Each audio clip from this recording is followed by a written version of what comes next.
insurance for life. See, on an FHA mortgage or an FHA loan, mortgage insurance, unless you're putting down 10%, is going to be on there for the life of the loan, unless you refinance or sell the home. On a conventional loan, the mortgage insurance disappears when you get down to 78% loan to value. So once you have 22% equity in your home, the mortgage insurance will come off automatically. Sir, all the way in the back. Would you like to sit? No, I'm good. Okay, all right, good. So thank you, sir. Say that one more time? Okay, so if you're doing an FHA mortgage and you're putting down the minimum, 3.5%, there's mortgage insurance on that loan for the life of the loan. If you put down 10%, the mortgage insurance on an FHA loan is on the loan for 11 years. Okay, if you're doing a conventional loan, which is, if you've heard of it before, Fannie Mae, Freddie Mac, those are what we call conventional or conforming loans. If you put down 20%, there's no mortgage insurance. If you put down less than 20%, the mortgage insurance stays on that loan until you have 22% equity built up in the home. So if you put down, say for instance, like you just said, if you put down 10%, if you put down more than 10%, say like 15%, and you said for 10% it's like for 11 years. If you put on more than 10%, like in between the 15 and 20, well, how long will it be before you pay off that? Until you get down to that 78%. 78%, it doesn't matter? It's really very difficult for me to tell you because it all depends on how. It usually takes about 11 years. Well, no, it depends. No, not if she's putting down. Yeah, I know, but it 15%. usually takes to get to 78% on average 11 years. Could be a little bit less, could be a little bit more. Depends. Some people make extra payments. Some And it people also make double depends on the payments. size of your purchase. Like if you're purchasing a $200,000 loan to a $500,000 loan, you need to be able to pay it down into that principal balance faster than on a $500,000 loan. You understand? Because the interest. All right, let me move on to the next thing here. All right, I got two more things I want to do with you guys here. This all comes together for you. All right. So we're going to do a little rent versus owner. I'm going to let you guys make up the numbers for me. So give me an average single-family home in this area value. 500,000. Are you with me? Okay, 500,000. So $500,000. If you were to 2-bedroom, 1-bathroom, 3-bedroom, 2-bedroom, what kind of size house would that be? 3-bed, 2-bed. 3-2?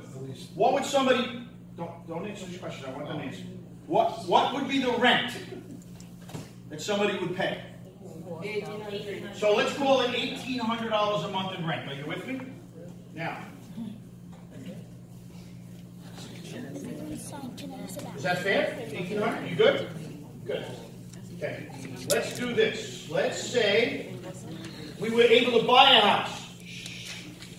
I'm going to go with no money down, which you can't do. But I'm going to make your mortgage payment as high as possible. I'm going to say it's a $500,000 loan amount, 5% interest rate, 30-year term, $2,684. Let's call it $2,700 a month for the mortgage payment. What else do we have to pay in a mortgage payment? Insurance. Taxes, insurance. On this $500,000 home, how much would that be every month? Insurance. $150 a month, $100 a month? What about taxes? $200 a month? $300 a month?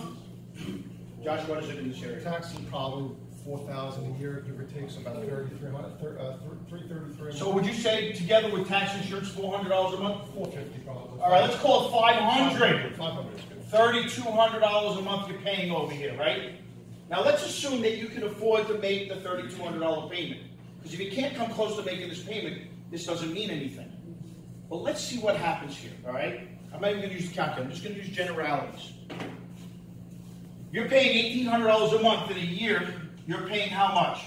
$18,000, $19,000, $20,000, $21,600? Is that correct?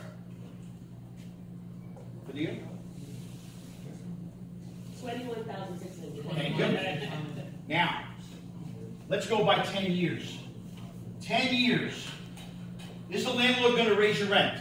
Yes. Let's say he doesn't raise your rent. How much have you paid in 10 years? $216,000 in 10 years you paid to the landlord.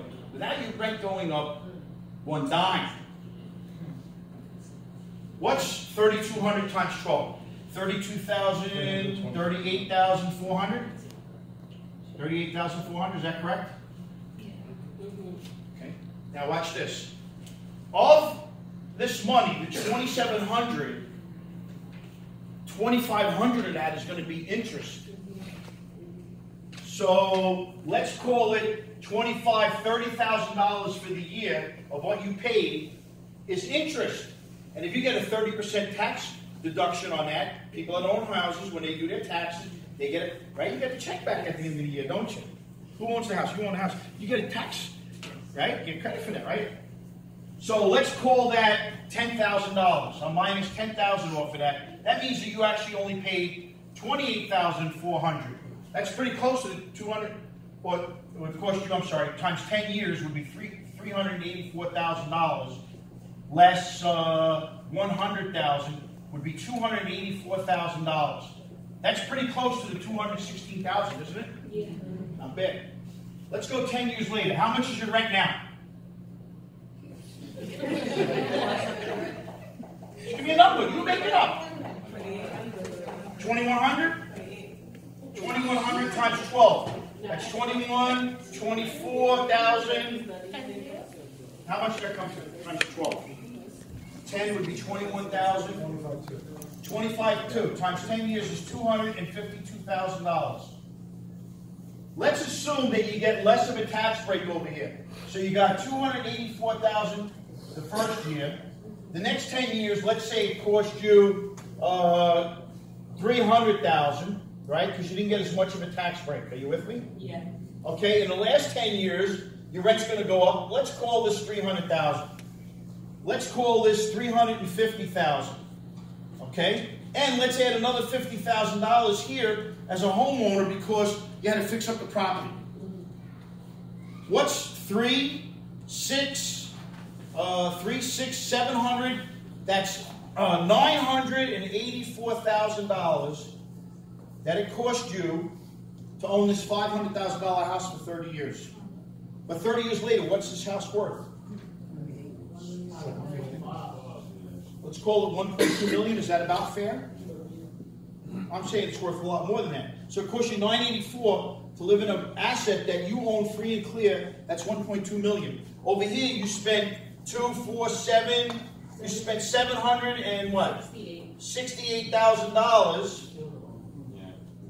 And as a renter, you get to say one thing that as an owner you don't get to say. Do you know what that is? Not my problem. What's your first name? Albert. So Albert is my landlord. I rented for 30 years from him. I get to go like this. Hi, Albert. My wife and I, we liked you guys so much, we decided to buy you a house instead of buying one for ourselves. Isn't that what you're doing when you're renting? Aren't you buying somebody else a house? Why would you want to do that if you can afford to buy your own house? And better yet, get renters in there so they can buy you a house. You're looking at me like I'm crazy. Are you inspired a little bit? Yeah. You should be. This is how you learn things. I didn't know this stuff 20 years ago. I was like everybody else when I bought my first house. Oh, the payment? Okay, great. I didn't know. I'm in the business. Now I know. But this shows you, people say, oh, I don't want to pay an interest rate. Don't worry about the interest rate. I now have $1.2 million home that I live in that's paid off.